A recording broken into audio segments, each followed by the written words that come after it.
نشهد أن لا إله إلا الله وحده لا شريك له ونشهد أن سيدنا ونبينا ومولانا محمدا عبده ورسوله الذي أرسله بالحق بشيرا ونذيرا وداعيا إلى الله بإذنه وسراجا وقمرا منيرا فقد قال الله تعالى في القرآن المجيد والفرقان الحميد أعوذ بالله من الشيطان الرجيم بسم الله الرحمن الرحيم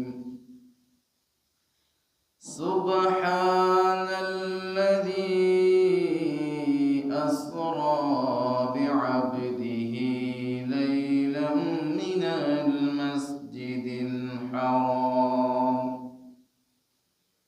المسجد الحرام إلى المسجد الأقصى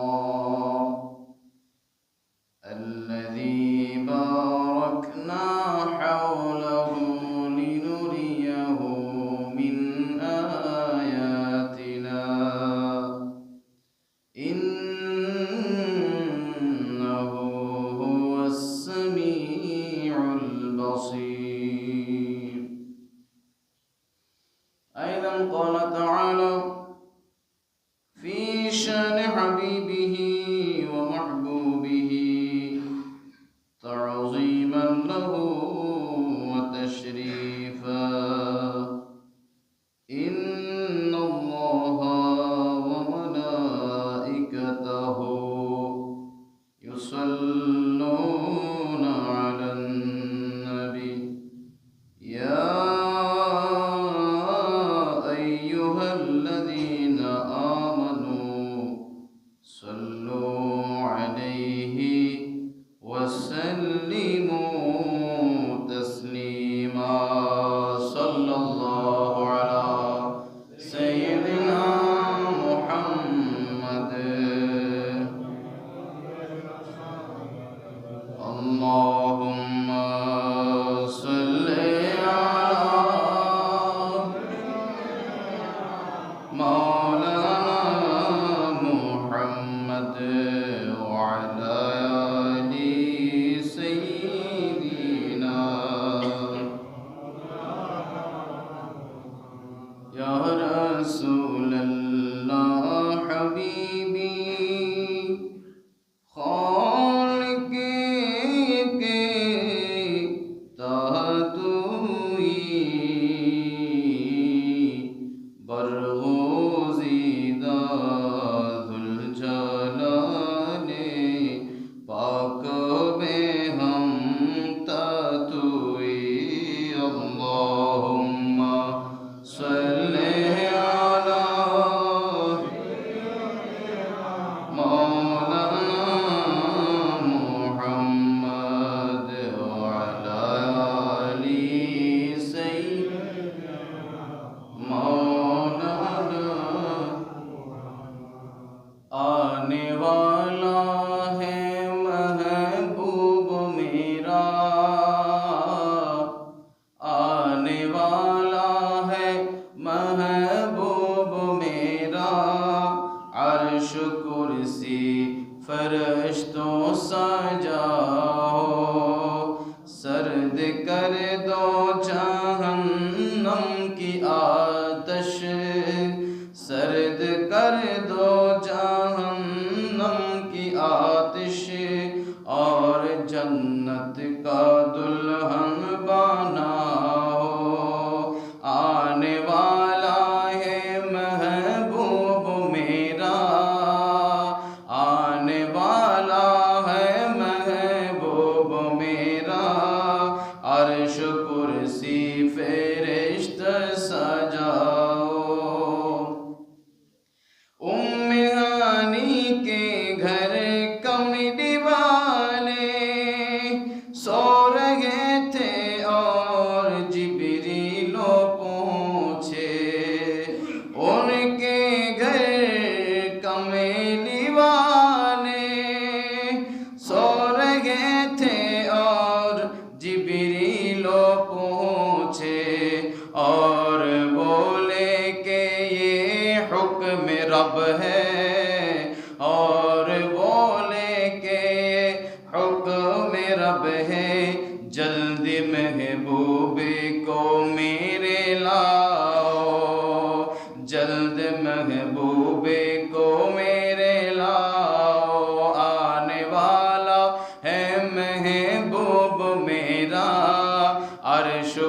कुर्सी फरिश्तों सजाओ।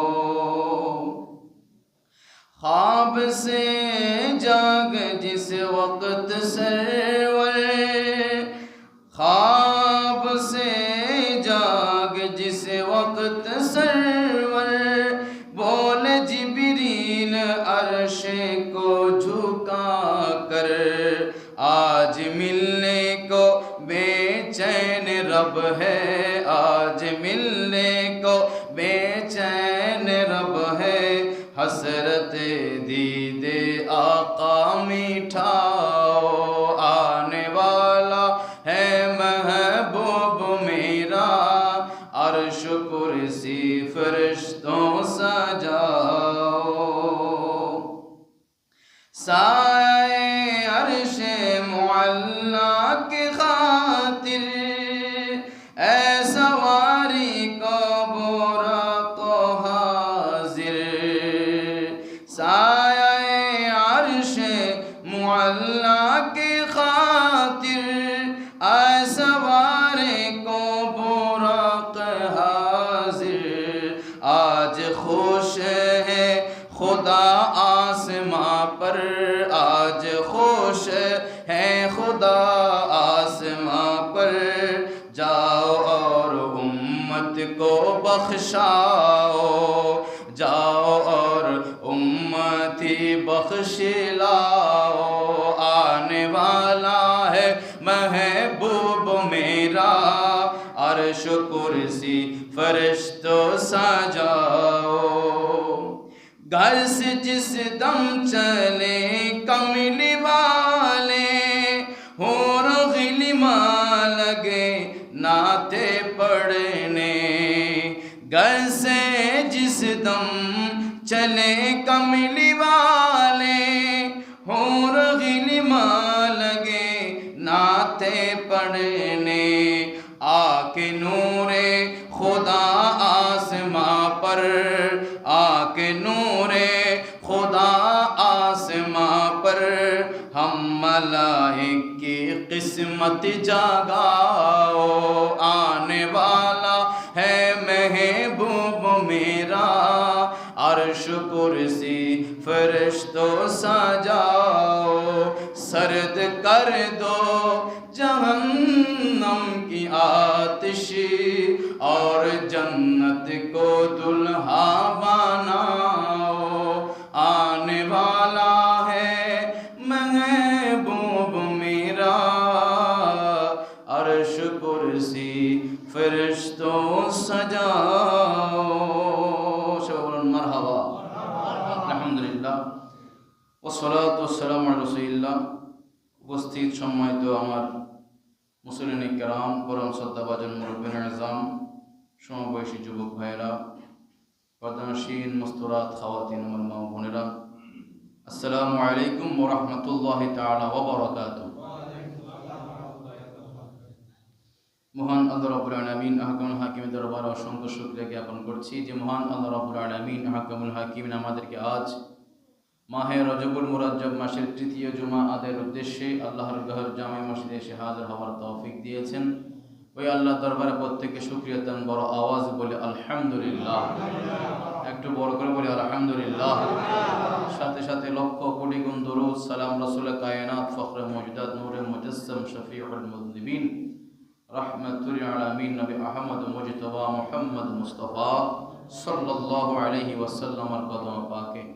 সম্মানিত হাজিরিন, আপনারা অবগত আছেন আজকের রজনী পবিত্র ঈদে শবে মেরাজুন নবী সাল্লাল্লাহু আলাইহি ওয়াসাল্লাম, সেই দিকে ইঙ্গিত রেখে আমি জুমায় পবিত্র কালামুল্লাহ শরীফ থেকে একটি আয়াতে কারিমা তিলাওয়াত করেছি, যে আয়াতটা কোরআনে মাজিদের 15 নম্বর পারা সূরা বনি ইসরাইলের প্রথম পৃষ্ঠায় 1 নম্বর আয়াত।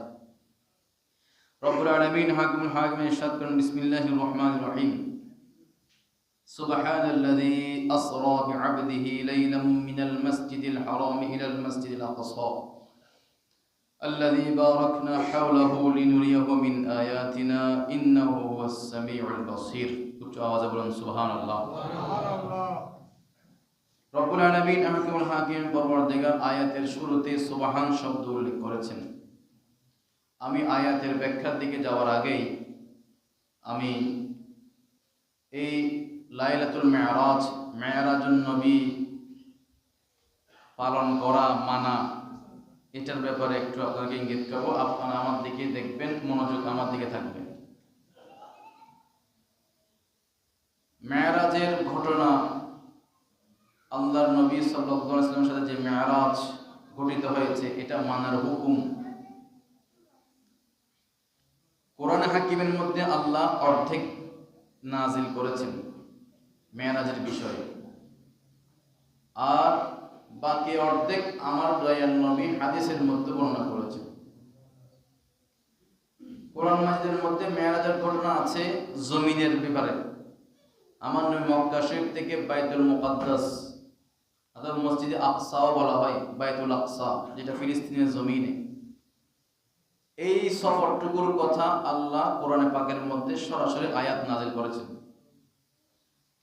বাইতুল মুকাদ্দাস থেকে আসমানের দিকে যে সফর, সেটা কোরআন মাজিদের মধ্যে, মধ্যখানের যেটা সফর সেটা কোরআন মাজিদের মধ্যে উলামায়ে কেরাম, মুফাসসিরিনে কেরাম দেখতে পান নাই। আর আরশে মুআল্লা থেকে যে সফর, সেটার কথা আবার অন্য আয়াতের মধ্যে আছে, যেটা সূরা নজমের মধ্যে আছে, নজম, যে ওয়াকাবা কাওসাইনি আও আদনা।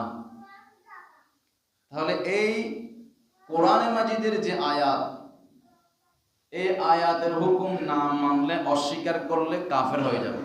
কি হয়ে যাবে? যারা মেরাজুন নবীকে অস্বীকার করে তারা কয়েক ভাগে বিভক্ত। এক নম্বর হচ্ছে যারা মোটেই মানে না, যারা মনে করে যে আল্লাহর পক্ষে দয়াল নবীকে আরশে মুআল্লার উপরে লা মাকানে নিয়ে গিয়ে দেখা দেওয়া আল্লাহর পক্ষে সম্ভব নয়। নাউযুবিল্লাহ। তারা মনে করে যে মেরাজ হয়েছে স্বপ্ন যুগে। কিসের মাধ্যমে? স্বপ্ন যুগে, যে আমার নবী স্বপ্নের মাধ্যমে দেখেছেন। হ্যাঁ, কোন কোন হাদিসের মধ্যে স্বপ্ন যুগে মেরাজের কথাও আছে। আমার নবী একাধিকবার, একবার নয় অনেকবার আমার নবী স্বপ্নের মাধ্যমে আল্লাহর দিদার পেয়েছেন। যারা বলেন সুবহানাল্লাহ।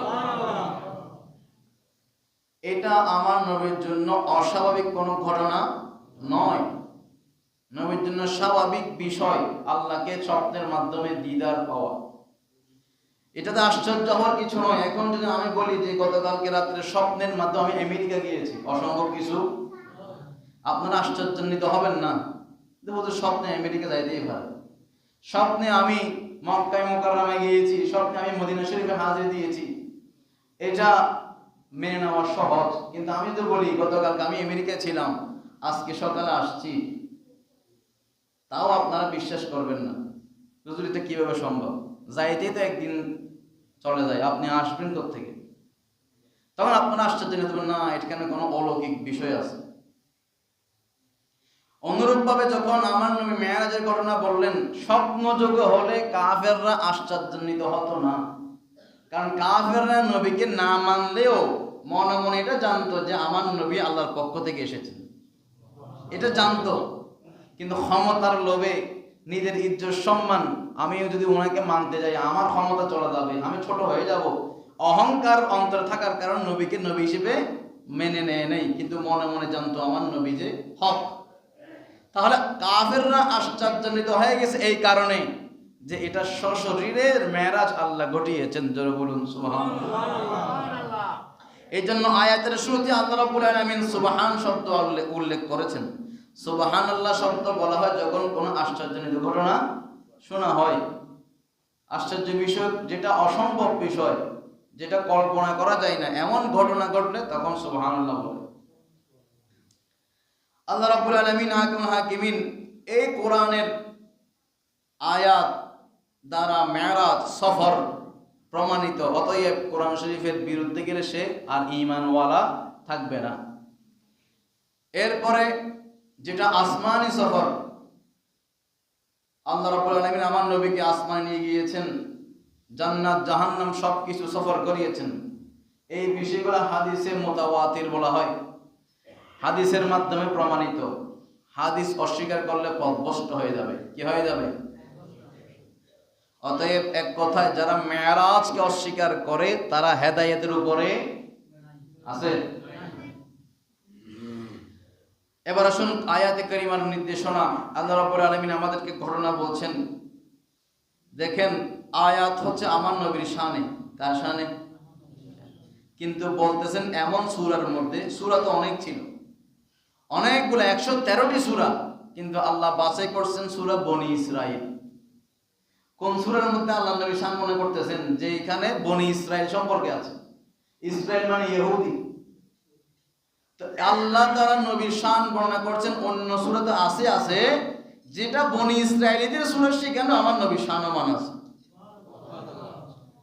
আল্লাহ রাব্বুল আলামিন বলেন, সুবহানাল্লাযী আসরা বিআবদিহি লাইলাম মিনাল মাসজিদিল হারাম ইলাল মাসজিদিল আকসা। ওই পবিত্র সত্তার শপথ, সুবহান পবিত্রতা, ওই আল্লাহর পবিত্রতা ঘোষণা করি, আল্লাযী যিনি আসরা সফর করিয়েছেন, ভ্রমণ করিয়েছেন, সাইর করিয়েছেন, বিআবদিহি তার প্রিয় বান্দাকে, লাইলান রাতের কিছু অংশে, মিনাল মসজিদিল হারামি মসজিদে হারাম মক্কা শরীফ থেকে, ইলাল মসজিদিল আকসা মসজিদে আকসা তথা বাইতুল মুকাদ্দাস ফিলিস্তিনের জমিনে আল্লাহ রাব্বুল আলামিন আমার নবীকে মক্কা শরীফ থেকে রাতের কিছু অংশের মধ্যে সফর করিয়েছে। আসরা শব্দটা আরবি ভাষায় ভ্রমণ, ট্যুর, সফরের জন্য অনেকগুলো আরবি আছে, যেমন সফর শব্দটাও আরবি। তো আসরা শব্দটা ব্যবহার হয় যে সফরটা রাতে হয়, রাতের সফরের জন্য আরবিতে আসরা শব্দ ব্যবহার হয়। দেখেন, এদিকে আসরা মানে রাতের সফর একবার বললেন, আবার আল্লাহ স্পষ্ট করলেন লাইলান, লাইল মানে রাত, মানে এটা একেবারে শেষ রাতের ঘটনা। লাইলানের উপর একটা দুই জবর আছে, এটা তানবিন বলা হয়। তো তাফসীর কিতাবের মধ্যে আসতেছে আত-তানবিন লিত-তাকলিল, একেবারে কম সময় বোঝানোর জন্য আল্লাহ তানবিনটা ব্যবহার করেছেন। এখন আপনাদের কাছে আমি একটা জিনিস জানিয়ে রাখি, যারা কোরআনে মাজিদের তাফসীর করে, কোরআন মাজিদের মুফাসসির, তারা এখানে যখন অনুবাদ দেখবে, সামান্য সময়, রাতের সামান্য সময়ের মধ্যে আয়াতের কোথাও সামান্য শব্দের আরবি নেই। এই সামান্য শব্দের অর্থ তোলা হয়েছে লাইলান, যে তানবিন আছে, দুই জবর দুই জের দুই পেশকে কি বলা হয়? তানবিন। আমরা ছোটকালে মক্তবে পড়ছি, আপনারা অনেকে পড়ছেন যে দুই জবর দুই জের দুই পেশকে তানবিন বলে। তো এই তানবিনের ভিতরে আল্লাহ রাব্বুল আলামিন অনেকগুলো অর্থ লুকায়িত রাখছেন। এটার জন্য আপনাকে যারা তাফসীর করে ওদেরকে অনেক ধরনের ইলম অর্জন করতে হয়, কিন্তু এখন তো সহজ হয়ে গেছে তাফসীর করা। বাংলা দেখে অনুবাদ করলে সেই মুফাসসিরে কোরআন আছে না, এরকম আল্লাহ পাক এই জন্য গোমরা হয়ে যায়, পথভ্রষ্ট হয়ে যায়। আল্লাহ রাব্বুল আলামিন কোরআনে যা বলেছেন, ইউদিল্লু বিহি কাসীরা ওয়া ইয়াহদি বিহি কাসীরা ওয়া মা ইউদিল্লু বিহি ইল্লাল ফাসিকিন। এই কোরআন মাজিদের মধ্যে আয়াতগুলোর মধ্যে যে কথা আছে, এগুলো পড়ে অনেকে হেদায়েত প্রাপ্ত হয়, অনেকে আবার কি হয়ে যায়, পথভ্রষ্ট হয়ে যায়। কেন? কারণ তাদের অন্তরের মধ্যে নবীর প্রতি বিদ্বেষ থাকে। নবীর প্রতি বিদ্বেষ থেকে যারা কোরআন মাজিদ পড়বে তারা হেদায়েত পাবে। আল্লাহ পাক আমাদেরকে হেফাজত করুন, বলুন আমিন। আল্লাহুম্মা সাল্লি আলা সাইয়্যিদিনা মাওলানা মুহাম্মাদ ওয়া আলা আলি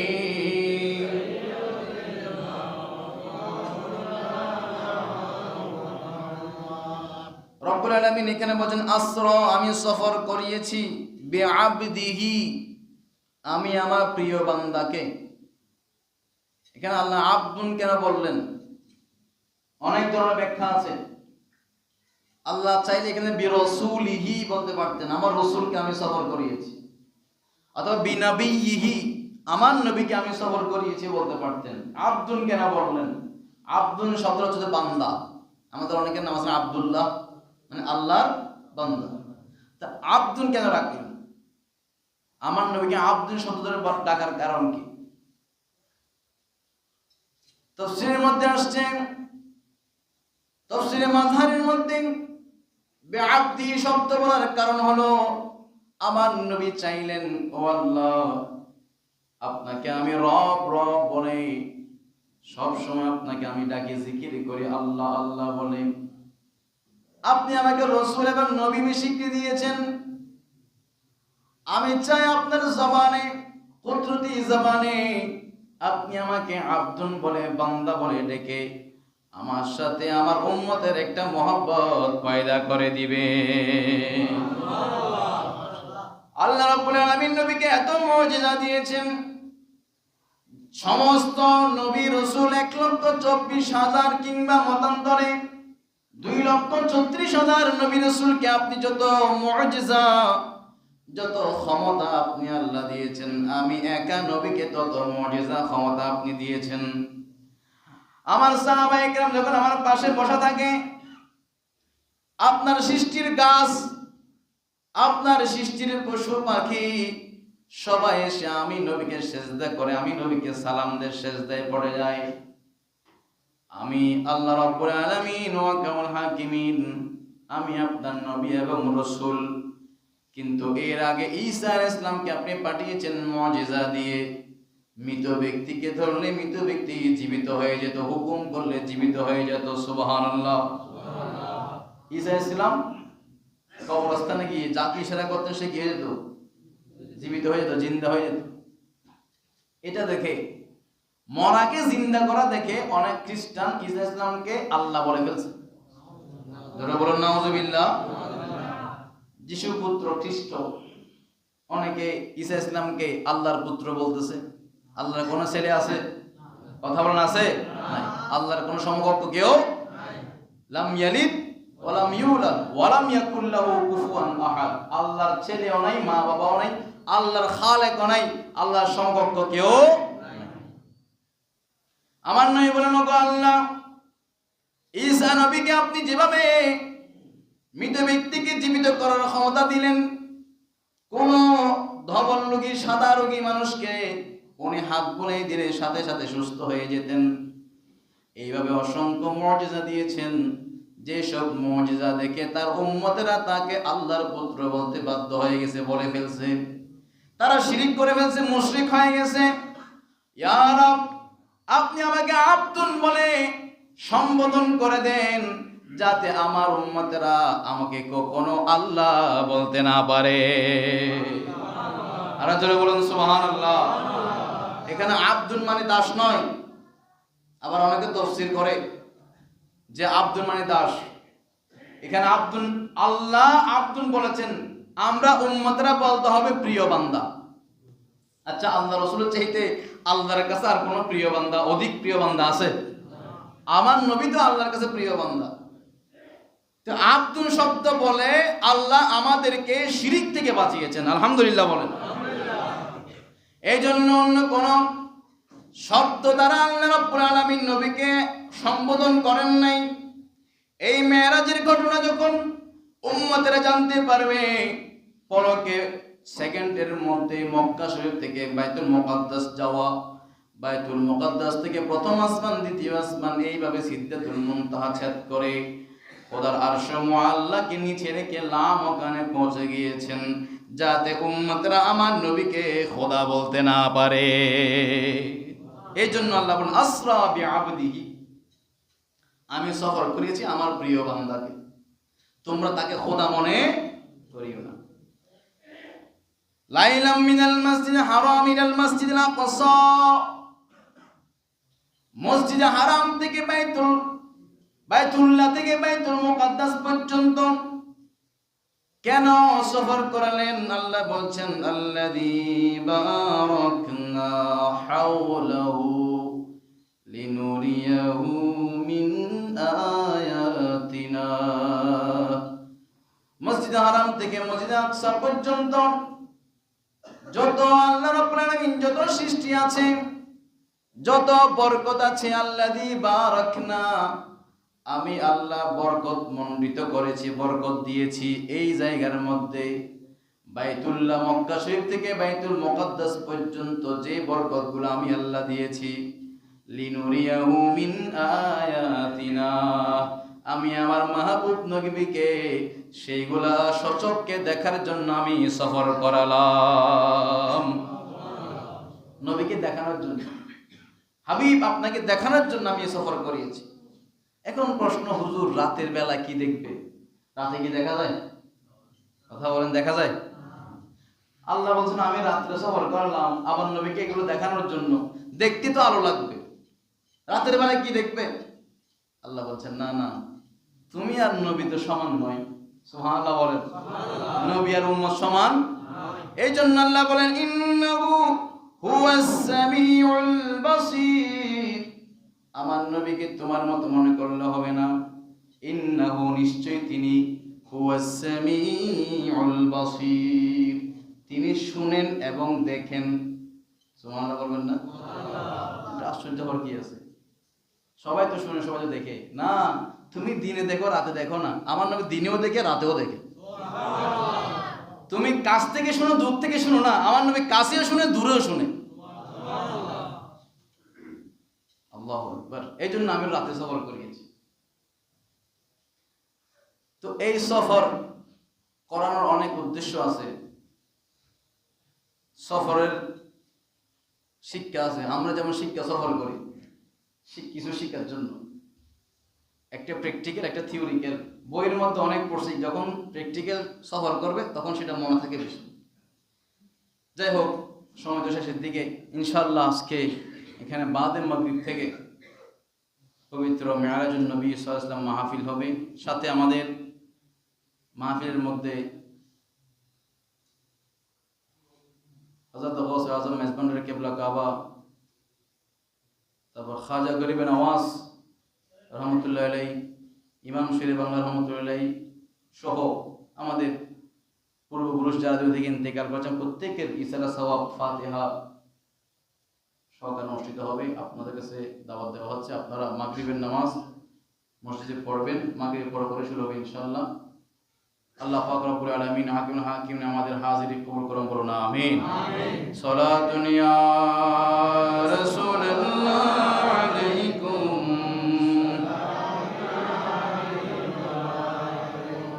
दरे लब पर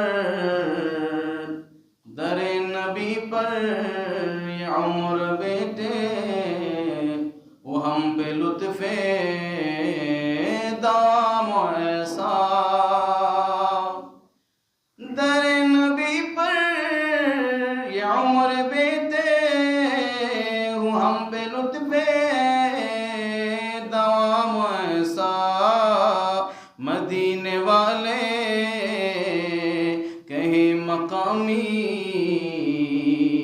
मदीने वाले कहे मकामी, वो हम पे लुत्फ़े दाम ऐसा, अल्लाहुम्मा सल्ले अला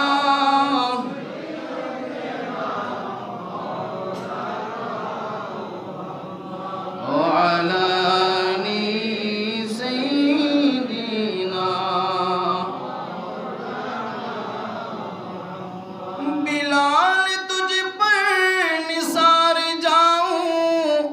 खुद नबी ने तुझे खरीदार, गुलाम हो तो गुलाम ऐसी, नसीब हो तो नसीब ऐसा, अल्लाहुम्मा सल्ले अला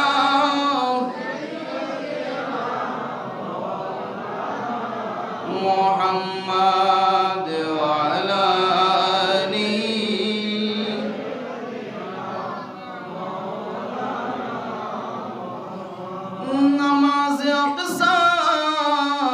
जब पढ़ाई तो अम्बिया रसूल ये बोले, जरा बोलুন সুবহানাল্লাহ।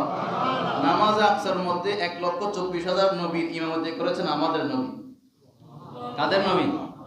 এই ব্যাপারে উম্মতের ফখর হয়, গর্ব হয় যে আমাদের নবী হচ্ছেন ইমামুল আম্বিয়া, সাইয়্যিদুল মুরসালিন। नमाज अक़सा में जब पढ़ाई तो अम्बिया और रसूल ये बोले, नमाज हो तो नमाज ऐसी, इमाम हो तो इमाम ऐसा।